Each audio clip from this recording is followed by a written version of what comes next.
Eric from RuleTheWasteland.com, secretoftheinternet.com.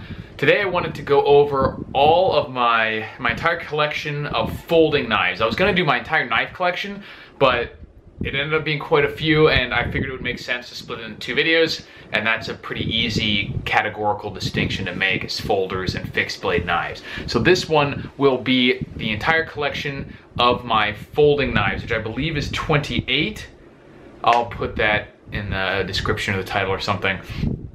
And so I'm just gonna go ahead and get started, because this is probably gonna be a pretty long video. I didn't even know I had this many. I don't know if this is more than I thought or less than I thought. It both seem to make sense to me, because I honestly, I may be missing a few because I put them in different drawers and stuff, and I didn't spend a whole hell of a lot of time trying to collect them all up.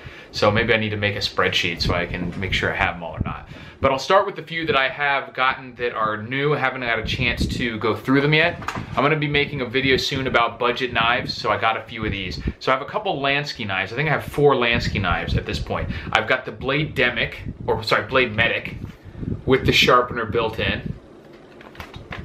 And Lansky makes some solid, you know, low cost knives. This one is the Responder X9, sorry. A little bit bigger. Folding knife. Liner lock. And this one is the Quick Action Evader with some serrations, also a liner lock. And then, as you know, I've talked about in videos before, I have the Lansky World Legal knife, which, as far as knives go, I don't really like this knife because of all the rules and restrictions they have to follow. It's just because it's so hard to open. That's the main thing. But that, I mean, to get past the laws about gravity knives and assisted opening and all that other shit, it is just still great to have a knife that I know I can just grab and it's gonna be legal anywhere in the world. So that is the Lansky knives. I'm gonna try and stick together, I guess, with some brands here if I can. So I'll just go ahead and do all the cold steel stuff next, because those are also easy to pick out.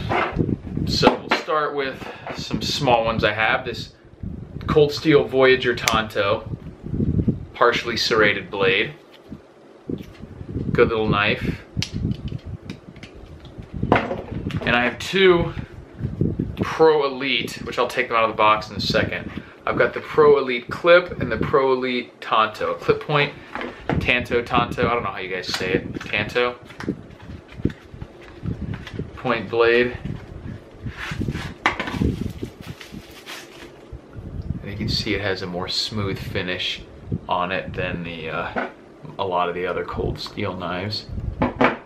I don't mind that. I do think it makes them look a little cheaper. But this is a super high quality, just very basic, small lockback knife. Cold Steel, as you guys know, I always talk about them. They make great knives. They're super rugged, torture tested and everything. And so for the price point, they're some of the best knives out there in terms of real world usage. So I got those 2. I have the Cold Steel Voyager, also with the Tonto blade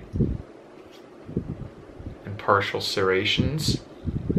And as I mentioned, this one has more of a texture. I'm trying to go through these quickly. Also, this is a regular lockback because I know I have a lot. Then I have a Cold Steel Kudu, excuse me, which is an extremely inexpensive knife, modeled after a weird, like, ridged, I forget what they call this sort of locking mechanism, but it's extremely strong, but a little weird, because you gotta go like this and push on it to close it. I forget what the best way is to even do that. I think you just pull it and then go like that. But it's one of the cheapest cold steel, if not the cheapest cold steel knife there is. Very lightweight as well. Then I have a Cold Steel Highlight folder, excuse me, Tie-Light folder, sort of their stiletto bladed models. They have this is the medium or smaller version. There's one that's much bigger than this as well. A lot of piercing power with these if you check out the proof videos that they do, where they like stab car hoods and stuff like that. Then one of my favorite cold steel knives is my Cold Steel Vaquero XL with a 6-inch blade, full serrations. I carry this a lot. my biggest cold steel knife is the Cold Steel Extra Large Espada. It's comically huge.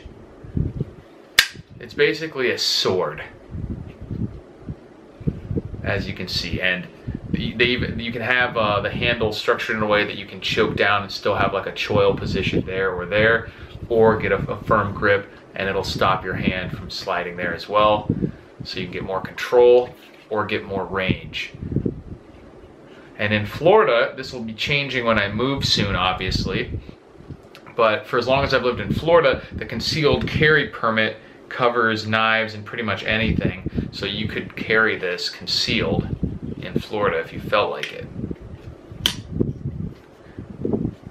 But it's pretty much like you could treat it as a portable machete if you want it, because when you get like that, you get so much range and chopping power. So that's all the cold steel knives. So those are done as well. I'm gonna go through a couple Gerber knives, I guess. First of all, I have the Gerber Tactical Icon,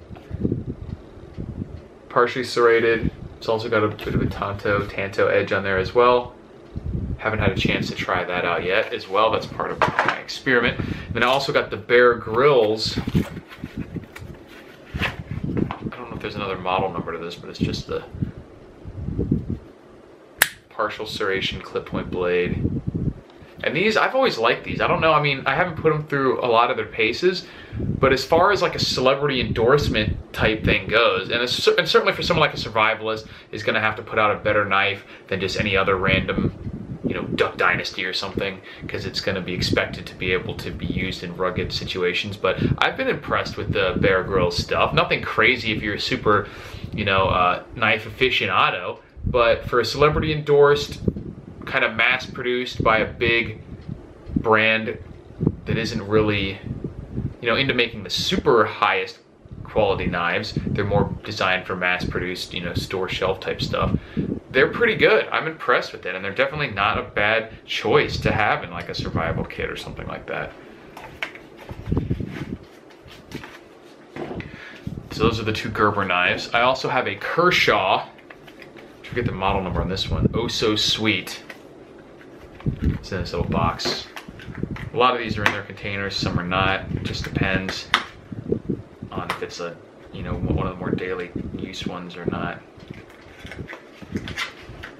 Sorry, it's taking so long. This is a very small one, which I like because you can carry them a lot of different places.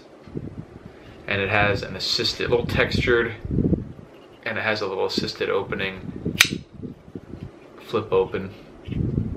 Nice, smooth, no frills, good little knife. Liner lock. Put that back. I also have an SOG Pentagon Elite, I believe this is called. And this rolls open really easy. It has this lever on here that when it's like it rolls open without it, but when you hold that down, it can flip open super easy, and then it just locks with that mechanism.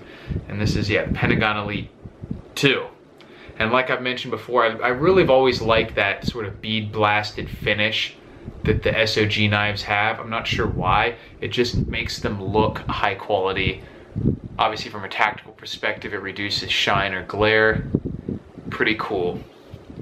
From the first time I saw the SOG Seal Pup and those models, I really liked that finish, and it stuck with me. It caused me to basically remember the name of the brand when I wouldn't have otherwise. This is I'm not sure what brand this little folder is. It's just something with like a sheep's foot blade, almost like a linoleum knife. And just a base, and then it has a regular blade on there too. Maybe it's just some kind of generic knife. I don't know the brand on that one. I have this Spyderco, I think this is the Endura. Yeah, Spyderco Endura. I had this one for a few years. Fairly simple. I've always liked the circular hole cutout as a method of opening versus a thumb stud. You get a lot of good purchase in there. It doesn't cause anything to stick out, reduces weight, and it gives them that signature look that we all know from the Spydercos with that hole in there. And as you guys have heard me mention multiple times, Got the Ontario Rat Folder, one of the best knives in my opinion for everyday carry in the price range. It's just comes across super high quality because of the feel, the look, and the materials. No give after even years of carry. Multiple positions for the belt clip if you like it. There's models with the serration and another without, black or just silver. I've just really liked these knives, liner lock, super quality, never had any issues with them, always been super impressed. These are discontinued. You can still find plenty of them for sale for 35 or 40 bucks, so I recommend you pick up a couple of these while they're still out there. I have no idea why they got discontinued because I am a huge fan of these knives. And I have another friend who I've talked to about these, and he's had them for a while, and he also recognizes the value that's in this Ontario Rat Folder.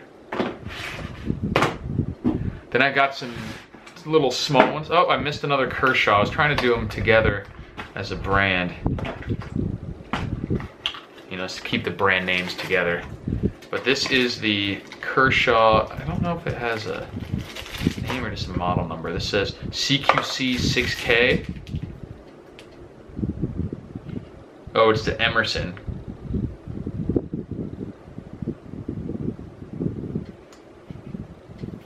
So this is a cool knife, very solid. It's got the like a micarta slate on one side and then just the bare metal on the other, which is pretty interesting.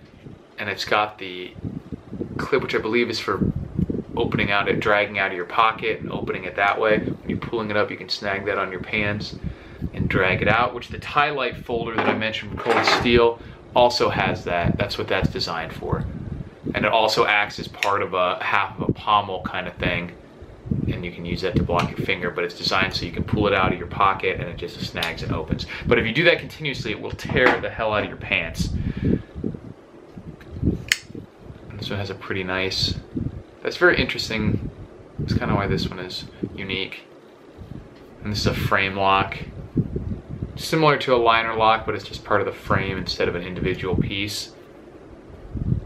Interesting little knife, also of a size and features that you can carry in most places. Not all, but most.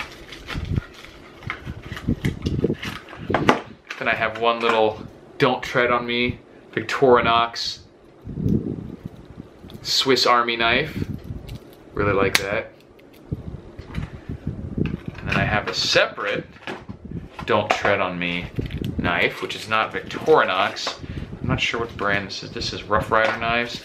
It's sort of made in the same style as the old case knives and knives like that. So really cool looking. Not normally the style of knife that I typically carry, but I really do like the look of it. Very retro. And I like the Gadsden flag art on that as well. So then I've got a couple from BattleBox. Actually, this one I'm not sure if this was BattleBox or not. I think all three of these were. First off is a CRKT, Columbia River knife and tool. And this, I believe, is called the Homefront. And I went over this in the BattleBox. It's a really cool kind of Captain America looking knife that with this lever can be taken completely apart. Both sides of the handles come off relatively easily. You've got your assisted opening kind of flip. And this has similar to the SOG in that like bead blasted finish, and this design is just really retro to me, and I really love it because it looks like it's straight out of a World War II Captain America kind of thing. So I've really digged this knife since I got it from BattleBox. They've been impressing me with their knives that come through in the higher level box. So really cool. And that's a KR or a Columbia River knife and tool Homefront, which is a Ken Onion design. So you can get those, you know, individually without just going through BattleBox. That's pretty cool. Next up, we have a Bastion, which is a brand that I had not heard of before getting it in the BattleBox. And this is, I'm not sure what the 02 I think is the model number. All metal, no, very smooth, machined look. I definitely like the way this knife looks. It's also got the stud there on the back for assisted opening. It rolls open super easy. Definitely unique blade shape there with a lot of belly on it, which I kind of like. In terms of functionality, I haven't honestly done anything to test this knife, but I really like this. Very futuristic kind of. It almost goes well with the Sierra KT that I mentioned, as if you can imagine this as being some sort of military or law enforcement knife 100 years later after that one. You know, this would be something like a RoboCop style knife is what this reminds me of. Also a liner lock. Only one position it looks like for the belt or the pocket clip. Not a huge deal to most people, but it is something to consider. And the last one I have here is also from BattleBox, and that is a Boker. Don't remember the model number, but it's their version of a big Swiss Army knife. Some nice smooth, I think that's, I'm not sure what that is. If that's micarta or not. But it feels good. Just a little smooth. Obviously you got the belt clip, you got your corkscrew, you have all the various tools on both sides, all the multiple blades, all that stuff. Some little pliers. Speaking of pliers, this collection I'm not including any multi-tools that I have lying around. These are just, this, I don't consider this a multi-tool, it's just a Swiss Army knife. So I do have a couple multi-tools. But yeah, that's it, man. If you guys have any questions about any of these knives, let me know. But that is my collection of folders for now. So you can check out BattleBox to get a couple of these, because that's how I heard about them. And I'll be making some more videos in the future about different knives in my collection and any new ones that I get to, hopefully. So thanks for watching, guys. Hopefully this video hasn't gone too long. I think about 17 minutes. And I'll talk to you guys later.